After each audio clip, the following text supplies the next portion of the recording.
नमस्कार मित्रांनो, माझं नाव संक्रमण, मी एक दारुडा आहे. केवळ परमेश्वराची कृपा आणि याचा सदस्य आहे म्हणून सकाळपासून काय दारू पिलेलं नाही आहे.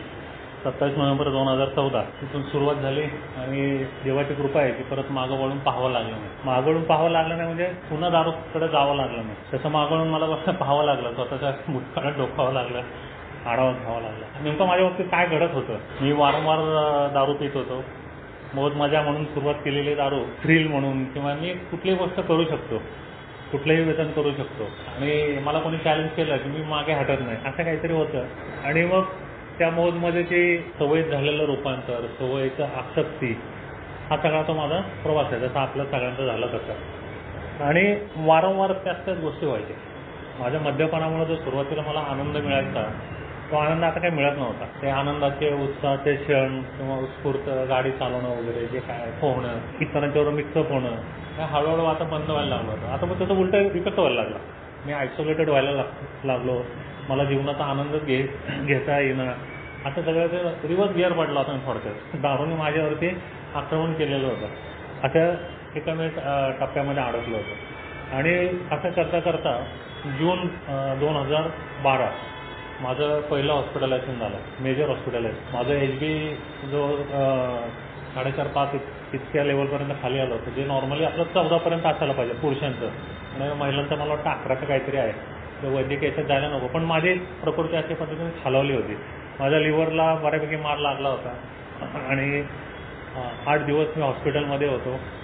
माझं बॉडी टेम्परेचर किंवा इतर गोष्टी नॉर्मल व्हायला जवळजवळ 4 दिवस लागले होते. त्याच्यानंतर मला रोज एक अशा 4 ब्लड बॅग त्या काळात देण्यात आलं होतं. आणि माझी आर्थिक परिस्थिती पण, सगळं कुटुंब माझ्यावरती अवलंबून होतं. आई वडील नुकतेच रिटायर झालेले, इन्कम नाही, काय नाही, बायको प्रेग्नंट नाही, डिलिव्हरी झाली होती, दुसरी मुलगी मला झाली होती त्यावेळेला, ती लहान होती, अशी सगळी अवस्था होती.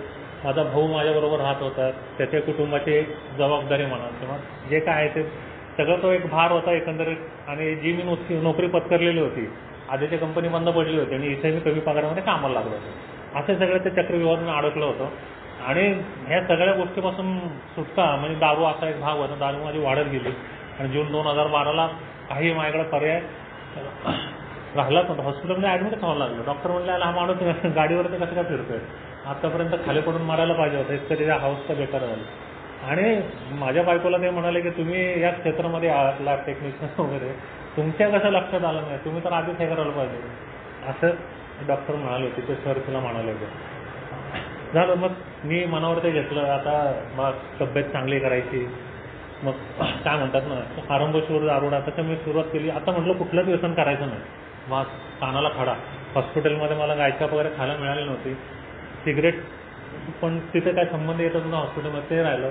दारू प्यायला मी घाबरत होतो. 2 माझे हुशार मित्र आले होते भेटायला, घेऊन येऊ का मला आठवत आहे, कारण तिथे गंमत पण करत असतील. मी जर हो म्हटलं तर त्यांनी आणले होते, हे मला माहिती, कारण ते नमुने होते माझ्यासारखेच. आणि असं ते अशा पद्धतीने मग व्यसनापासून लांब राहायला माझी सुरुवात झाली. 1 महिना गेला, 2 महिने गेले, 3-4 महिने गेले, 5 महिने झाले, 6 महिने. माझी तब्येत चांगली व्हायला लागली. जसं आपलं म्हटलं ना, हे दिवस जातील ते माझे जुने दिवस गेले असं मला वाटणार. चांगले दिवस यायला लागले, तब्येत चांगली आली, भूक लागायला लागली. मी तुम्हाला सांगतो की पालकाची एक गड्डी माझ्या HB वाढवला रोज खायचो. कच्चे खाईन, भाजी खाईन, काही करेल, सॅलड करेन, खायचो. बायको म्हणजे आता कार लय म्हणून घेतलं म्हणजे माझ्या पॅन्ट आहेत ना असे खाली पडायचे, पण त्यात मग घट्ट व्हायला लागले. नंतर असा का प्रकार झाला, अंगावरती बाळसं घडायला लागलं. आणि मग एका रविवारी आता घरात फोन नव्हता ना, मला सहज विचार आला, अतुलनगरमध्ये जवळच आता वाईनशॉप झालेलं आहे, एक छोटा बिअरचा डब्बा मारायला काय हरकत आहे. मी रम भरपूर पित होतो, आता रम बिन प्यायची नाही, आता फक्त माईल्ड बिअर, किंगफिशर माईल्ड, आता ब्रँड घेतो सगळ्यांना माहिती आहे, जाऊ दे, किंगफिशर माईल्ड. त्यावेळेला मला वाटतं तो डबा काहीतरी छोटा 45 ते 50 रुपयापर्यंत, 55 रुपयापर्यंत असेल छोटा डबा. मला जसं आठवतं. आलो, एक छोटा डबा घेऊन आलो, मस्त हे घरामध्ये येऊन बाथरूममध्ये जाऊन मारला, थ्रिल एकदम. आणि मला काय आनंद झाला, बरं वाटलं एकदम. झालं. मग आठवड्याभर काही नाही, मग आता रविवार, पुढचा रविवार, मग पुढचा रविवार, मग पुढचा रविवार. मग एकदा काय झालं, इकडून कॅनल रोडनी गाडी घातली आणि आजार कसा असतो बघा मित्रांनो, मी कॅनल रोडनी गाडी घातली, पंपापाशी आलो, म्हटलं अरे पेट्रोल भरू म्हटलं, सकाळी गडबड होतं, पेट्रोल संपलं गाडीतलं. म्हणून गाडी लावून पंपामध्ये घातली, पेट्रोल भरलं. पेट्रोल भरता भरता काय डोकं विचार आला काय माहिती, पण उद्या गुरुवार आहे, असं उद्या ठरवलं तर आपल्याला पिता येणार नाही. मी साईबाबांचं भक्त, गुरुवार पिणार नाही, आज पिऊन घेऊ. तशी गाडी गेली, इथं पुलाखाली आलो, परत छोटा डबा घेतला, बुधवार. मग माझा रविवार बुधवार. मग असं करता करता बिअरला पैसे पुरे ना. मग मी आलो माझ्या रमवरती आणि रम सुरुवात झाली. पुन्हा माझं सायकल बसलं. ती सुरुवात झाली 2012च्या नोव्हेंबर डिसेंबरमध्ये. आणि माझा हा सगळा प्रवास मित्रांनो मला 3 नोव्हेंबर 2014 पुन्हा तेच डॉक्टर, तेच हॉस्पिटल, तीच खाट, तेच सगळं, त्याच पत्त्यावर तोच खेळ. हे आपलं इथे स्लोगन आहे. हे स्लोगन माझ्या खराब झालं. आणि घरच्यांचे काय ती अवस्था, म्हणजे मी आता हे नुकसान भरपाईचा विषय चाललाच आहे, ते पण मी कव्हर करतो थोडासा त्याच्यामध्ये. काय म्हणजे माझ्या सासूबाईंनी आणि माझ्या आईने डॉक्टरांना तिथं त्या कॉरिडॉरमध्येच पकडलं होतं आणि म्हटलं अहो परत प्यायला लागला म्हणून असं झालंय. आता डॉक्टरांना सगळं माहिती असतं, ते कशाला सांगतील ना पटकन पेशंटच्या आईवडिलांना किंवा आईला की असं असं. त्या दोघींनी त्यांचा ऑपरेटर त्या डॉक्टरसमोर काढला आणि त्या हॉस्पिटलमधली बाकीची इतर पेशंट सगळे मंडळी और कितकं ते विचित्र सगळं झालेलं होतं. म्हणजे मला विचित्र वाटतंय खरं आत्ता, मी विचित्र म्हणलं पण ते चुकीचं आहे. माझ्यासारखा नालक माणूस असे शब्द वापरतो परिस्थितीचं गांभीर्य नसलेला. तर असा सगळा प्रसंग होता हे 2014. आणि मग आता तरी थांबेल का नाही, आता तरी माझ्यासारखा माणूस गप्प बसायला पाहिजे ना. नाही गप्प बसत मित्रांनो. 3 महिने परत निर्धार केला. बरं ड्युरिंग द पिरियड मधल्या 2-2.5 वर्षाच्या काळात मी इतर व्यसन कुठलेही केलेलं नव्हतं. मी स्वतःला छान समजतो बघा, मी फक्त दारू पितोय आणि इतर व्यसनी मी करत नाहीये म्हणजे मी दारू प्यायला लायक आहे किंवा सक्षम आहे. एखाद्या व्यसन तर माणसाच्या आयुष्यात पाहिजेच, बरोबर ना. म्हणून मी ते माझं जस्टिफिकेशन असायचं आणि माझा निर्धार नुसार. आणि देवाची कृपा आहे मित्रांनो, इथं आल्यावर मला कळलं की मी किती वाचलोय, बाकीच्या गोष्टी परत पुन्हा अडकलो नाही. तर 2014 2-3 महिने गेले, 4 महिने गेले आणि जूनमध्ये पुन्हा मी तशीच बिअर प्यायला सुरुवात केली. तशाच पद्धतीने सगळं सुरू झालं आणि माझ्या आयुष्यामध्ये ते क्षण आले.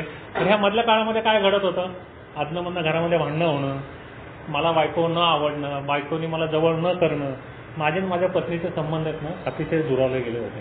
माझ्या मुली लहान होत्या. माझी मोठी मुलगी 4वीत होती, धाकटी मुलगी 1-1.5 वर्षाची, ती अशी मोठी व्हायला लागली होती आणि तिचं लहानपण मी सगळं हरवून बसलो होतं या सगळ्या काळामध्ये. आणि आई वडील हळूहळू थकायला लागले होते. 60-65 त्यांचं एज मीटर जो आता वय कोणाचं थांबत नाही ना, वय परत वेळ आलेला त्यांचा तो काय म्हणतात ना, एक माणसाला थोडीशी फंक्शनॅलिटी कमी होते, डिसॅबिलिटी येते. त्या गोष्टी माझ्या लक्षात येत नव्हत्या की ह्या वयामध्ये त्यांना जास्त ताण द्यायला नाही पाहिजे. तर माझं सगळं उलटच चाललेलं होतं, माझा त्यांना त्रासच होत होता. आणि अशा सगळ्या परिस्थितीमध्ये भानगडीत ते मला आठवतं आहे की 24-25 नोव्हेंबर आमच्या घरामध्ये एक लग्न होतं सांगलीला. आणि त्या लग्नामध्ये मी जेव्हा गेलो तिथे मी दारू पिऊन गेलो रात्री 12 वाजता आणि तसा गोंधळ झाला. आईने मला तिथून हाकलून दिलं आणि मी एमध्ये आलो. आता एमध्ये आल्यानंतर सुद्धा मला हेच वाटत होतं की माझी आई आहे ना, माझी आई तिच्या माहेरच्या लोकांना माझ्यापेक्षा जास्त प्रायोरिटी देते आणि माझा विचार करत नाहीये. ती तिच्या भावाचा विचार करते, बहिणींचा विचार करते, भाच्यांचा विचार करते, ती तिच्या नवऱ्याचा विचार करते. मी हा खलनायक पिक्चर बघितला होता, कसं माझ्या डोक्यावरती परिणाम व्हायचा. तो संजय दत्त त्याची आई काय करते, त्याच्या बापाला सपोर्ट करते. कारण ते बरोबरच आहे ना. पोरगा असं मला म्हटलं की आई काय करणार, त्या आई त्याला म्हणते बेटा तो बाप के पास आता आहे. आईला म्हटलं कसलं खरे बोलले, माझी आई पण अशीच करते. असं सगळं माझ्या डोक्यामध्ये होतं. ह्या गोष्टी मी एकदम निगेटिव्हली घ्यायचो आणि तसंच मला त्या नोव्हेंबरमध्ये वाटत होतं की माझ्या आईने सगळा गोंधळ घातलेला आहे आणि माझ्या आईने माझ्या बापाला पण पेटवलं, सगळ्यांना पेटवलं, अशी सगळ्या माझ्या भावना होत्या. आणि ह्या अशा परिस्थितीमध्ये मला एका मेसेज मिळाला की आपण जसं म्हणतो ना की ज्या गोष्टी आमच्या बाबतीत अद्याप घडल्या नव्हत्या त्या गोष्टी घडायला सुरुवात झाली होती. परमेश्वरांनी माझ्यासाठी भरपूर केलेलं होतं. आता अजून देवाला माझ्यासाठी काहीतरी करायला पाहिजे होतं, पण ती मदत घ्यायला मी तयार होतो का? नक्कीच नव्हतो. मी वडिलांनी सांगितलं म्हणून शुक्रवारी कोथरूडच्या मिटिंगला गेलो आणि भितऱ्यासारखा गाडी लावली इकडच्या बाजूला त्या हॉटेलच्या इकडं आणि रोड क्रॉस करून चालत आलो. आत जायची हिंमत होत नव्हती. ते दारोडे म्हणजे कसले दारोडे असतील आणि मी ह्या दारोड्यांचंच जाऊ असा काहीतरी विचार डोक्यामध्ये होता. दर्शन बाहेर भेटले. दर्शन मला आत घेऊन गेले. त्याला धनू पाहिला चेअरमन होता माझ्या मिटिंगला. आई तिथं आलेली होती. आतमध्ये जायच्या आधीच मी आईवरती भस्कन ओरडलं होतं, माझ्यावरती वॉश ठेवायला आली का, म्हणजे असं काहीतरी होतं. ज्या आईने मला जन्म दिला, ज्या आईने मला लहानाचं मोठं केलं, ज्या वडिलांनी मला सांभाळलं, माझं लग्न लावून दिलं, सगळं म्हणजे काय म्हणतात ना एखाद्या मुलाचं ज्या पद्धतीने करावं सगळं माझ्याकडे त्यांनी केलेलं होतं. कुठल्याच गोष्टीमध्ये हात राखणे त्यांनी ठेवलेली नव्हती आणि मी त्यांना असे फळं लिहिलेली होती. हा सगळा भाग होता. पहिल्याच दिवशी माझ्या आईला तो विश्वास बसला होता की आपल्या पोराचं इथं काहीतरी भलं होईल. माझ्या दुसऱ्या का तिसऱ्या प्रॉपर्टीला आईने इथं शेअरिंग केलेलं होतं आणि त्याच दिवशी त्या पहिल्या दिवसाची आठवण आईने सांगितली होती. तेही मला आठवतं. बरेचशा सदस्यांच्या डोळ्यात पाणी आलं होतं. मी पण रडलो होतो. असा सगळा तो भाग होता आणि हा सगळा प्रवास सुरू झाला मित्रांनो. मला इथं सांगण्यात आलं फळ्यावरती पण बरंच काय काय लिहिलं आहे. फक्त आजचा दिवस, मध्यपास हजार, पहिलाच गोड घातक, हे दिवस जातील, प्रथम कार्य प्रथम, जागा आणि जगू द्या. आपलं त्यानंतरच्या कुटुंबाच्या प्रकरणाच्या शेवटी 3 स्लोगन आहेत. मला वाटतं यातलेच त्याच्यामध्ये आहेत. प्रथम कार्य फर्स्ट थिंग फर्स्ट आहे, लिव्ह अँड लेट लिव्ह आहे आणि इझी डज इट, असे 3 स्लोगन आहेत. तर हे स्लोगन नक्की काय आहे ते खरा अर्थ मला एमध्ये एक आल्यानंतर समजायला लागला. मला लोक सांगायचे हे दिवस जातील, दिस शॅल टू पास. माझे दिवस जायला लागले होते, चांगले पलटून चांगले दिवस यायला लागले होते. परंतु त्या स्लोगनची जी उलट बाजू आहे ना की हेही दिवस जातील.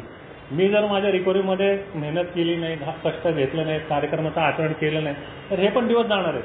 आणि ते दिवस माझ्या 2.5 वर्षांचा चालले गेले होते. आणि ॲज येट जे म्हणतात ना त्या ॲज येट की ज्या गोष्टी अद्याप माझ्या बाबतीत घडलेल्या नाही आहेत. बायको आधी घटस्फोट देणार होते, आता पुन्हा ते घटस्फोट देऊ शकली असती. तिच्या डोक्यामध्ये ते विचार आले होते आणि मी पुन्हा तिला दुखावलं होतं. आता ह्या चुकीची भरपाई कशी करायची. मी जर माझ्या बायकोला म्हटलं 8-9 वर्ष सोसायटीमध्ये की 2.5 वर्षामध्ये त्या काळात माझा असाचा गोंधळ झाला होता आणि मी तुझी माफी मागतो, त्यावेळेला माफी मागायचं काय म्हणजे डेअरिंगच नव्हते माझ्यामध्ये. तिने मला लाखाडलाच असता फक्त. आणि आता जर मी म्हटलं की मी असं केलं होतं, मी तुझा गुन्हेगार आहे, तू मला माफ कर, हे कर, ती म्हणेल ठीक आहे, एखादी व्यक्ती माफ पण करेल. पण तिला दिलेला तो मानसिक त्रास काय यातना, जे काय तिचे घालमेल झाली असेल, जो काय तिचा आक्रोश असेल, त्या गेलेलं सगळं ती गोष्टी मी कुठून परत मिळवून देणार आहे, ते कुठून परत मिळवून देणार आहे. म्हणून त्यांनी 8व्या आणि 9व्या पायरीमध्ये काय सांगितलेलं आहे की आम्हाला ह्या गोष्टी करण्याची आवश्यकता का आहे हे पहिलं लक्षात घ्यायला पाहिजे. आपण म्हणतो ना की आपल्या इथं म्हणतात प्रत्येक गोष्टीचा हेतू तपासून बघा. हेतू माझा काय आहे. मी जेव्हा म्हणतो की मला आमेंड्स करायचे आहेत, मला नुकसान भरपाई करायचं आहे, तर माझा हेतू काय आहे. मी जेव्हा माझ्या पत्नीचे आमेंड्स करतो तेव्हा माझा हेतू हा असला पाहिजे, माझे आणि माझ्या पत्नीचे जे नातेसंबंध आहेत त्या नातेसंबंधाची नव्याने पुनर्रचना करायची आहे. रिनोव्हेशन आपण म्हणतो ना, न्यूली रिनोव्हेशन, त्या पद्धतीने रिकन्स्ट्रक्शन, अशा पद्धतीने ती गोष्ट करायची आहे. मग त्यासाठी तोंडाने माफी मागणं, पाया पडणं किंवा असं काय रागाच्या बरोबर तोंडात मारून घेणं, या सगळ्या गोष्टी मी आधी केलेल्याच आहेत ना. आता हे मध्ये आल्यावर मी वेगळं काय करू, आता वेगळी कृती काय करू. तर माझी कृती ही माझ्या स्पॉन्सरने बऱ्याचशा गोष्टी मला सांगितल्या, माझी कृती ही अशी असली पाहिजे.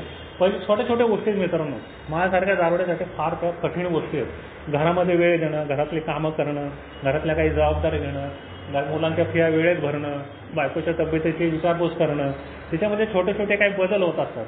म्हणजे आता माझ्या बायकोला कसं आहे की ती मोठे केस वाढवत नाही, तिला असं शॉर्ट हेअरकट असतो असं, तर ती कधी पार्लरमध्ये जाऊन हेअरकट वगैरे करून येते. आणि माझ्या लक्षात 2-2 दिवस मला कळतच नाही की माझ्या बायकोने हेअरकट केलेलं आहे म्हणून. नंतर ती 3 दिवसांनी म्हणते, अरे मी बुधवारी पार्लरमध्ये जाऊन आले, माझं हेअरकट, तुला काय तू लक्षच नाही. लग्नाच्या आधी कसं जरा असं काय झालं की तुझ्या लक्षात यायचं, आज वेगळा ड्रेस घातला, हा त्या दिवशी घातला होता, सगळं तुझ्याकडे रिडिंग तयार असायचं ना, आता तुझ्याकडे काय नाही. तर ह्या गोष्टी पण मी फॉलो करायला लागलो. भले कृत्रिमरित्या सुरुवातीच्या काळात असेल, पण हळूहळू माझ्या त्या अंगवळणी पडलं. आता छोट्या छोट्या गोष्टींची नोंदणी ठेवणं, दुसऱ्याची दखल ठेवणं, हे ज्या गोष्टी आहेत ना मित्रांनो, ह्या गोष्टी हळूहळू शिकलो. आणि अशा पद्धतीने माझ्याच कुटुंबामध्ये नुकसान भरपाई कशी करायची. तोंडाने माफी मागणं ही नुकसान भरपाई नाही मित्रांनो. माझ्या वृत्तीमध्ये बदल करून, माझ्या वागणुकीमध्ये बदल करून, माझं घरामध्ये असणं हे माझ्या घरच्यांना सुसह्य आहे का, हा पहिला महत्त्वाचा प्रश्न आहे मित्रांनो. ते जर सुसह्य असेल ना तर खरा मी आमेंट्समध्ये जगतो, मी असं म्हणायला हरकत नाही. आता मी 2 मिनटं संपतच होतो. मी मध्ये येतो आणि काय करतो, मी बोलो एक एक्झाम्पल म्हणून सांगतो. आता लॉकडाऊनमध्ये सगळे आपण एकत्र कोंडल्यासारखेच होतो, त्यावेळेला काय पर्याय नव्हता. आणि त्यावेळेला माझ्या घरच्यांनी सहन केलं ना. मी ऑनलाईन मिटिंग करायचो, स्पीकर मिटिंगला जोडायचो, शेअरिंग करायचो. माझा ते कानात ब्लूटूथ घातलं ना की मला आवाज बारीक येतो पण अख्ख्या बिल्डिंगला आवाज जातो, असं मी बोलायचो. खाल्लं गाड्यावर लोक बघायचे यांच्या घरात काय चाललंय, असे माझे शेअरिंग असायचे. पण माझ्या घरच्यांनी मला कधीही विरोध केला नाही. मग आता लॉकडाऊन थांबलंय, परिस्थिती पूर्ववत झाली, तुझ्या फिजिकल मिटिंग ओपन झालेल्या आहेत. मग आता मी घरातून बोलायला लागलो ना की मला म्हणतात अरे आहेच का आता परत असं. त्यावेळेला मी मात्र चिडत नाही मित्रांनो, मी शांत होतो. तेवढ्यासाठी मग काय केलं, मंगळवार बरोबर जे संध्याकाळची मिटिंग होते ना त्यातली एकच मिटिंग हळूहळू एका मिटिंगवरती हळूहळू शिफ्ट झालं. हे होणारे बदल जे आहेत ना ह्या बदलांना सामोरं जाणं, ते ॲडॅप्ट करणं, त्याप्रमाणे ॲडॅप्टिव्ह लाईफ जगणं ही खरी ती 9व्या पायरीमधले पुढचे मित्रांनो. आणि ह्या गोष्टी करणं आवश्यक का आहे, मला दीर्घकाळ मध्यमुक्त राहायचं, मला कायमस्वरूपी मध्यमुक्त राहायचं. आणि हे कशासाठी आहे की मी जो 1 ते 7व्या पायरीपर्यंत जो कार्यक्रम आहे, पहिल्यामध्ये मी मान्य करतोय की मध्यशक्ती पुढे हातबल आहे, माझ्या अक्षरशः समजून घेत आहे. दुसऱ्यामध्ये मला माहिती आहे की मला तुमच्या सगळ्यांची मदत घ्यायची आहे. तुमच्या सगळ्यांची मदत घेतली तर माझा परमेश्वर मला मदत करणार आहे, नाहीतर तो मदत कसा करेल, तुमच्या माध्यमातूनच करणार आहे. ही सोपी गोष्ट माझ्या लक्षात आली. मग मी काय करतो, निर्णय घेतो की तुम्हाला हवाले सब कुछ कर दिया. 4थ्या पायरीमध्ये आढावा घ्यायचा, 5व्या पायरीमध्ये परमेश्वराजवळ, स्वतःजवळ आणि अन्य मानवी व्यक्तीजवळ. म्हणजे असं नाही की हे माझे स्पॉन्सर आहेत, मी ह्यांना सगळ्या गोष्टी सांगितल्या. कधी युला जवळ भेटले, एखाद्या गोष्ट त्यांना सांगितली, अमितला सांगितली. अशा पद्धतीने या सगळ्या गोष्टी मी करू शकतो. 6व्या पायरीमध्ये ती मनाची तयारी, विलिंगनेस जो आहे ना, तो पुन्हा मग माझा स्पॉन्सर जर अमित असेल तर अमित माझ्याकडनं तो विलिंगनेस करून आणतो. हे तुझे फॉल्ट आहेत, तू आता सुधार. तो अजून 7 वर्ष झालीत, घरी 10 वाजता परत जातोय, घरी लवकर जा, रविवारची मीटिंग कमी कर. मला सांगताना अमित स्वतःच्या अनुभवातून मला सांगतो, एक्झाम्पल म्हणून मी त्याचं नाव घेतो. आणि मग माझ्यामध्ये हळूहळू हे बदल होतात, हे मी स्वीकारायला तयार होतो. हा दोष माझ्यामध्ये आहे. दारू पिताना पण मी बाहेर बोंबलत फिरायचो, आता पण बोंबलत बाहेर फिरतो. हे कुठेतरी बदलायला पाहिजे ना, नाही तर मग घरचे काय म्हणतात, पीत होता तेव्हा बरा होता. हे आपल्याकडचं पेटंट वाक्य आहे.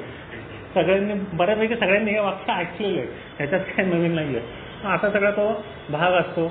आणि 8व्यामध्ये मग पुन्हा आपण आढावा घेतो की ज्या व्यक्तींना आपण दुखावलेला आहे. अमेंड करायची सुरुवात आहे ना, ते खरं तर आपल्या कौटुंबिक पातळीपासूनच होते. आणि तिथं ते सगळ्यात जास्त तिथं गरज असते. पुन्हा यांचं एक वाक्य की उमरेच्या आतली सोबरायटी. ते उमरेच्या आतमध्ये अमेंड करणं किती अवघड आहे ना मित्रांनो. हे ज्याचा त्याचा वैयक्तिक पातळीवरचा तो अनुभव आहे. इथं चुकलं, मी हेमंत भाऊंची माफी मागितली, ते मेंबर आहेत, मोठ्या मनाने मला प्रेमाने माफ करतील. अरे काहीच नाही माझ्या मनामध्ये. म्हणजे मी त्यांना 10 शिव्या घातल्या तरी तो माणूस मला गाळावेळ देणार, मला कवटाळणार, मिठी मारणार प्रेमाने, कारण त्याला माहिती आहे की मी आजारी आहे म्हणून. पण जेव्हा आपण कुटुंबामध्ये हे करतो ना, तेव्हा फार मोठा कस लागतो. कामाच्या ठिकाणी जेव्हा करतो तेव्हा अजून कस लागतो. हा सगळा भाग असतो. व्यावहारिक जगामध्ये पुन्हा जाणं तेच तर खरं आहे ना. आमचे केवळ नाते संबंधच नाही आहेत की इथे प्रत्येक मानवी संबंध आम्हाला सुधारायचा प्रयत्न करायचे. माझ्या जीवनामध्ये ज्या ज्या मनुष्य प्राण्याचा असं आपण म्हणू मानव म्हणून जो आहे, अशा मानवांची ज्यांच्या माझा संबंध येणार आहे, ते सगळे माझे संबंध सुधारायचे आहेत. सुधारायचे आहेत म्हणजे काय आहे की त्या संबंधामध्ये मला तशा पद्धतीने राहता यायला पाहिजे. माझा एखादा मित्र असेल तर मैत्रीमध्ये मला राहता यायला पाहिजे. माझी एखादी बहीण असेल, बहीण भावाच्या नात्यात मला राहायला पाहिजे. प्रत्येक रिलेशनचा आदर मला करता यायला पाहिजे. अशा पद्धतीने जेव्हा मी या अमेंट्समध्ये राहण्याचा प्रयत्न करतो तेव्हा खऱ्या अर्थाने माझ्या मध्यमुक्ततेला एक सुरुवात होते. आणि मग 10व्या पायरीचं आपलं स्पॉट इन्व्हेंटरी आहे. 11व्या पायरीमध्ये ध्यान आणि प्रार्थना हा जो भाग आहे ना मित्रांनो, आपल्यापैकी जर अजून कोणी मेडिटेशन हा प्रकार करत नसेल, प्रार्थना आपण सगळ्या जणांनी केलेल्या आणि करतो पण बऱ्यापैकी, पण ध्यान असा प्रकार आहे ना मित्रांनो की जो तुम्हाला डायरेक्ट परमेश्वराच्या सानिध्यात घेऊन जाणारी ती गोष्ट आहे. आणि ती वैयक्तिक पातळीवरती अनुभव आहे. आणि मी तर माझ्या वैयक्तिक अनुभवातून असं म्हणेन की ती पण एक प्रकारे मी केलेली अमेंडच आहे. कारण माझं पूर्वायुष्याचं जे आयुष्य आहे स्वप्न भाऊ, मी देवाला शिवाय घाल नास्तिक मला काय माहितीच नव्हतं. मला हे मध्ये आल्यावर कळलं की मी आज्ञावादी आहे. ती पण एक प्रकारची देवाबरोबर केलेली मी एक अमेंड आहे किंवा सुधारणा आहे. मी आज परमेश्वराच्या सानिध्यात राहू इच्छितो, त्यासाठी मी इच्छुक आहे, तयार आहे. त्यासाठी 11वी पायरी आपला सपोर्ट आहे. आणि मग येते आपली 12वी पायरी जे माझ्याजवळ आहे. आपलं जे जुनं प्रेमाला आहे, पाहिजे तर मी कोणा हवं असेल तर इंग्लिश शेअर करतो बाहेर गेल्यावर, आता वाचायला वेळ नाही आहे. त्याच्यामध्ये त्यांनी काय म्हटलेलं आहे की जो आपला विषय झाला, इथे कुठलेही व्ह्यूज वगैरे नाही आहेत, पण इथल्या आलेल्या हे सदस्यांनी काय करायचं आहे, त्यांना जी मदत करण्यात आलेली आहे त्यांनी ती चौपट मदत पुढच्याला करायची, असं आपल्या प्रिअम्बलमध्ये, अधिकृत प्रिअम्बलमध्ये त्या काळी लिहिलेलं आहे. ए मेंबर स्क्वेअर असं म्हटलेलं आहे. त्यांना मिळालेली मदत ते चौपट करतात. म्हणजे काय, मला जर एक मदत करण्यात आली मी 4 लोकांना मदत करतो, अशा पद्धतीने ते सांगितलेलं आहे. आणि हा असा कार्यक्रम आहे मित्रांनो. जेव्हा आपण इथे मिटिंग्समध्ये येतो ना, तर एक प्रकारच्या अमेंट्समध्ये स्वतःबरोबर ते केलेली अमेंट आहे मी तर असं म्हणतो. नुकसान भरपाईचा जो विषय आहे ना, रोज माझी मिटिंगमधली उपस्थिती आणि एचं सहवास ही मी स्वतःबरोबर केलेली एक अमेंड आहे. नाहीतर आधीच जर आयुष्य बघितलं नाही का, आपण कुठं फिरत होतो शंकर भाऊ, स्वतःला दिलं तर त्रास होता अक्षरशः. हे तर सांगतात शिकारीला वगैरे जायचे आपले ठीक आहे मी थांबतो. धन्यवाद.